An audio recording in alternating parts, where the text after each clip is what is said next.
ডিম আর ডালের এই রেসিপিটা কিন্তু মাছ মাংসের স্বাদকেও হার মানাবে, এত বেশি মজার। আর বাসার সবাই এত বেশি পছন্দ করবে, আমার বাসার সবাই তো খুবই পছন্দ করে। আর রান্না করা কিন্তু খুবই সহজ। তো চলুন দেখা যাক। এর জন্য প্রথমেই আমি এখানে 2 রকমের ডাল নিয়েছি, মুগ ডাল আর মসুর ডাল নিয়েছি।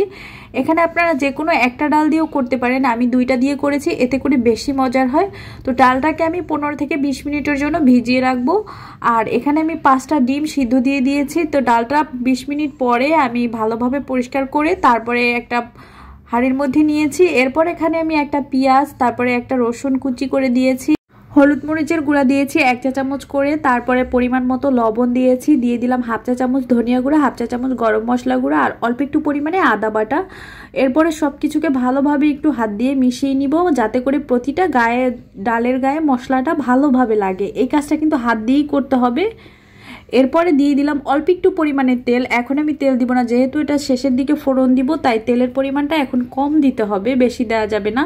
তেলটা দেওয়ার পরে আরও একটু ভালোভাবে মাখিয়ে নিচ্ছি। আর আমার কাছে মনে হয় ডালটা যত সুন্দরভাবে মাখানো হয় তত বেশি মজার হয়। এরপর ডালটা সুন্দরভাবে মাখানোর পরে আমি এখানে পানি দিয়ে দিচ্ছি। আর এখানে কিন্তু আমি ডালের জন্য গরম পানিটা দিচ্ছি, এতে করে ডালটা তাড়াতাড়ি রান্না হয়ে যাবে। এরপর ঢেকে এটাকে রান্না করব। তো কিছুক্ষণ পরে আমি এখন ডালটাকে একটু চেক করে নিচ্ছি ডালটা সিদ্ধ হয়েছে কিনা। ডালটা যদি সিদ্ধ হয় তাহলে আমি বাকি রান্নাটা কমপ্লিট করব। তো ডালটা কিন্তু সিদ্ধ হয়ে গেছে। আর এভাবে ভিজিয়ে রান্না করলে কিন্তু ডাল সিদ্ধ হতে বেশি একটা সময় লাগে না। তো ডালটাকে আমি অন্য একটা চুলায় দিয়ে তারপরে এখানে আমি যে ডিমটা সিদ্ধ দিয়েছিলাম ডিমগুলোকে অর্ধেক করে নিয়েছি। এরপর ডিমগুলো আমি ভেজে নিব একটু। আর তেলের মধ্যে হালকা একটু হলুদ গুঁড়ো দিয়েছি, এতে করে ডিমের কালারটা সুন্দর আসে। তো হালকা করে এটা ভেজে নিব, এতে করে খেতে বেশি ভালো লাগে। ডিমটাকে ভাগ করে নিলে আর আস্তেও করতে পারেন, তবে আমার কাছে মনে হয় এভাবে করে করলে বেশি মজার হয়। তো ডিমটা যখন হালকা ভাজা হয়ে যাবে তখন এটাকে আমি ডালের মধ্যে দিয়ে দিলাম।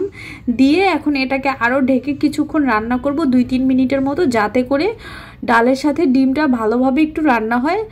তো 5 মিনিট রান্না করার পরে আমি এখানে আরেকটা ফোড়ন দিয়েছি। এখানে 3-4টার মতো শুকনা মরিচ, ছোট একটা রসুন আর ছোট একটা পেঁয়াজ ভেজে সেটা আমি দিয়ে দিলাম। আর শেষের দিকে এই ফোড়নটা দিলে কিন্তু ডালটা খেতে আরও বেশি মজার হয়, সুন্দর একটা ঘ্রাণ আসে। আর এই ডাল দিয়েই কিন্তু আপনি 2 প্লেট ভাত খেয়ে উঠতে পারবেন, এত বেশি মজার হয়। আমি তো মাঝে মাঝেই করি। আর আমার এই ডালটা আমার বাসার সবাই এত বেশি পছন্দ করে। তো ডালটা উঠানোর আগে আমি একটু ভাজা জিরার গুঁড়া দিয়েছি, এতে করে সুন্দর একটা ফ্লেভার আসবে আর খেতেও ভালো লাগবে। দেখেই বুঝতে পারছেন ডালটা কতটা সুন্দর হয়েছে। আর খেতে কিন্তু অসম্ভব মজার। আপনারাও কিন্তু চাইলে ঝটপট বাসায় যখন মাছ মাংস না থাকবে ডিম দিয়ে এভাবে করে দেখতে পারেন, আশা করি ভালো লাগবে। আর আমার পেজটা কিন্তু ফলো দিয়ে রাখবেন নতুন নতুন রেসিপি দেখার জন্য। তো ভালো থাকবেন।